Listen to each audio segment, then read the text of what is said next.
Bien, donc dans cette vidéo, on va parler variation de pourcentage. Donc ça, c'est quelque chose qui va être assez important pour la suite. Donc ce qu'on appelle une variation de pourcentage, c'est quand on augmente ou quand on diminue une quantité d'un certain pourcentage. Alors on va s'appuyer sur des exemples après, mais auparavant, on va revoir quelque chose concernant les pourcentages qui est important pour bien comprendre ce qu'on fera après. Alors, partons d'un exemple. On veut calculer 20% de 150 euros. Donc on va poser les choses de la manière suivante. 20%, ça correspond à la fraction 20 centièmes. Donc ça veut dire que pour 100 euros, on fera une remise de 20 euros. Mais nous, là, on voudrait le calculer pour un total de 150 euros. Et donc on cherche la remise correspondante. Donc pour calculer le nombre manquant, on peut bien sûr, par exemple, s'appuyer sur le produit en croix, donc qui revient à faire 150 multiplié par 20 divisé par 100. Et quelque chose qui est intéressant de remarquer, c'est que cette fraction 20 centièmes, qui correspond donc à 20%, elle a une valeur qui est facile à calculer. 20 centièmes, c'est égal à 0,20 ou 0,2 si on enlève le zéro inutile. Donc en fait, pour calculer 20% de 150 euros, on va le multiplier par 0,20. Dans un premier temps, je laisserai le zéro inutile pour bien faire le lien entre 20% et le 0,20. Et donc 150 multiplié par 0,20, c'est égal à 30. L'avantage de savoir ça, c'est que ça permet, en une seule multiplication, de calculer directement le pourcentage.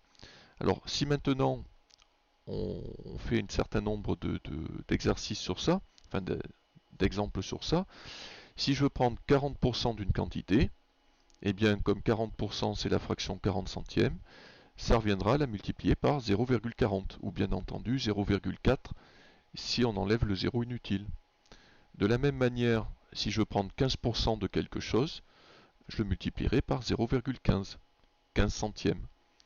Si je veux prendre 22% de quelque chose, je le multiplierai par 0,22. Si je veux prendre 95% d'une quantité, je la multiplierai par 0,95, etc., etc. Si je veux prendre 5% d'une quantité, je la multiplierai par 0,05. Alors attention ici à 5 centièmes, parce que quand on le divise par 100, on recule le chiffre des unités de 2 rangs, donc ce qui signifie qu'on va reculer de 2 rangs à partir du 5, donc complété par 2 zéros. Donc il faut bien penser à mettre le 0 qui est après la virgule. Voilà, et ainsi de suite. C'est-à-dire qu'une fois qu'on a compris ça, on est capable de calculer directement n'importe quel pourcentage. Mais là où ça va devenir intéressant, encore plus intéressant, c'est quand on va parler de variation de pourcentage. On va commencer dans un premier temps à cibler sur la diminution. Un bon exemple de diminution de pourcentage, c'est ce qui se passe par exemple lors des soldes. Alors on va partir ici d'un vêtement qui coûte 25 euros, qui est soldé à 30%, et on voudrait calculer son nouveau prix.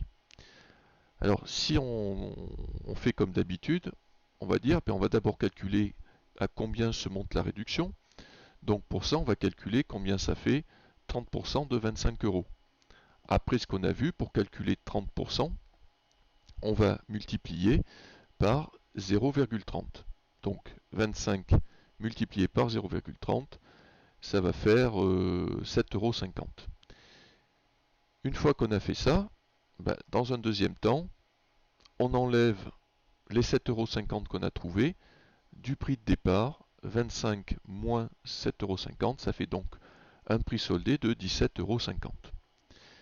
On va repartir de cette situation et on va essayer maintenant de l'analyser sous un nouvel angle, une autre approche en se basant maintenant uniquement sur des pourcentages. Comme on l'a vu avant, le prix de départ correspond à 100%. Quand on prend tout, on prend 100%. Ici, on va faire une remise, ce qui veut dire que on va enlever une partie de ce prix, donc enlever une partie du pourcentage. Et on va donc soustraire une remise qui est de 30%. Et bien, si on fait le calcul, on avait 100% au départ, on en retire 30%, ça signifie qu'il n'en reste plus que 70%. Et ça signifie donc que le prix soldé ne correspond plus qu'à 70% du prix qu'on avait au départ.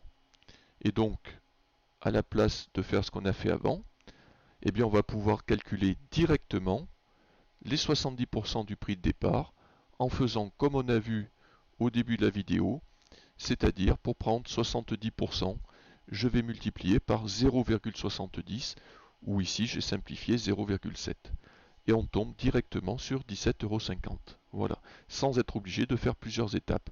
Puisqu'au final, quand on y réfléchit, la question demandait quel était le prix final, donc le montant de la remise, on n'avait pas besoin de le calculer.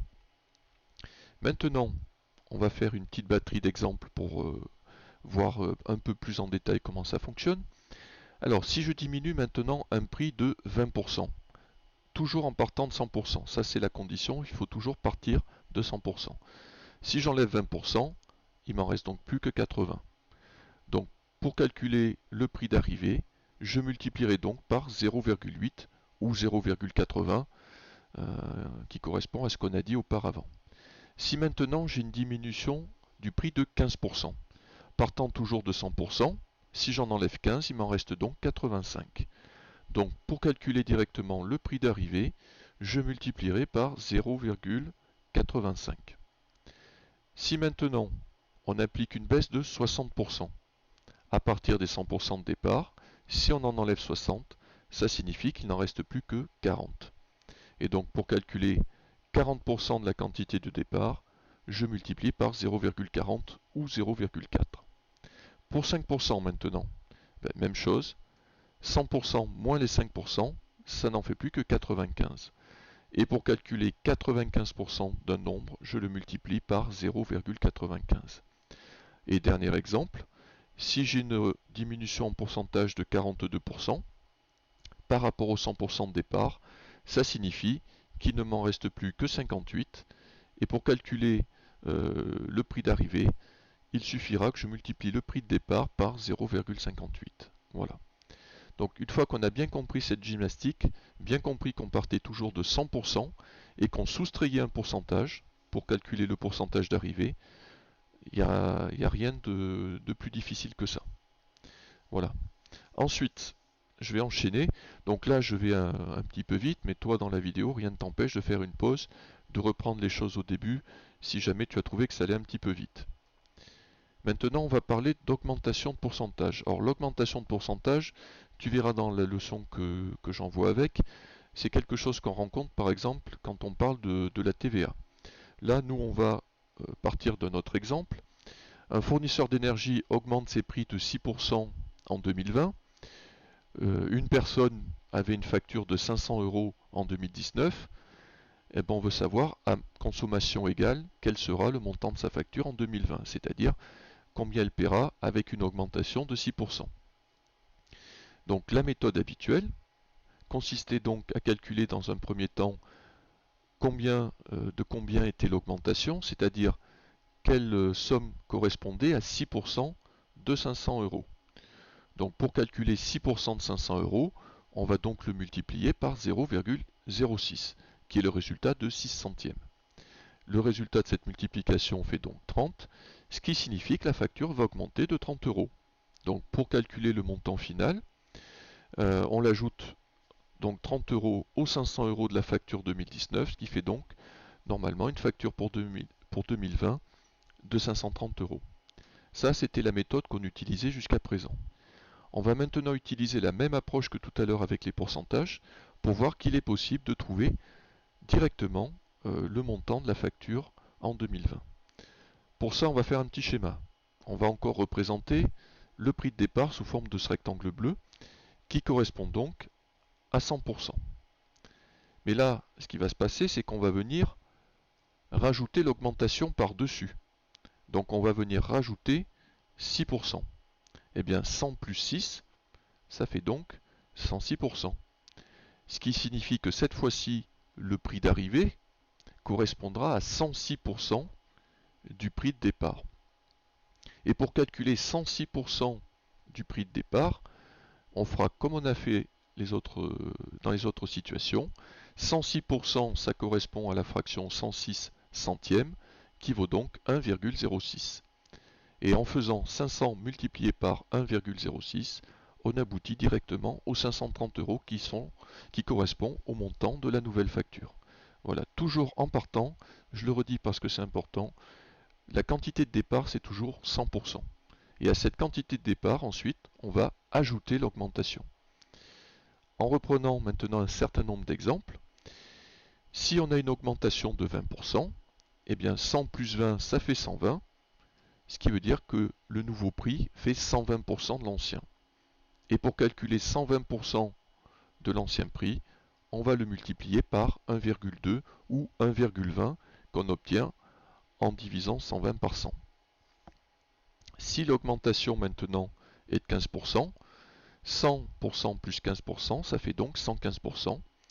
Et pour calculer 115% du prix de départ, on va le multiplier par 1,15.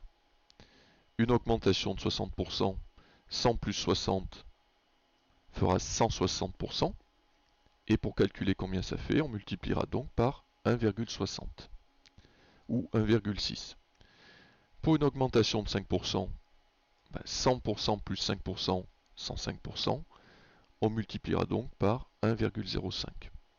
Et enfin, dernier exemple, si l'augmentation est de 42%, ajouté aux 100% de départ, on arrive donc à 142%. Et on pourra calculer 142% du prix de départ en multipliant par 1,42. Voilà.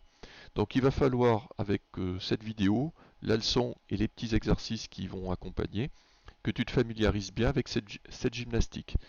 Si ensuite tu as des questions, tu n'hésites pas, tu me les poseras par le NT.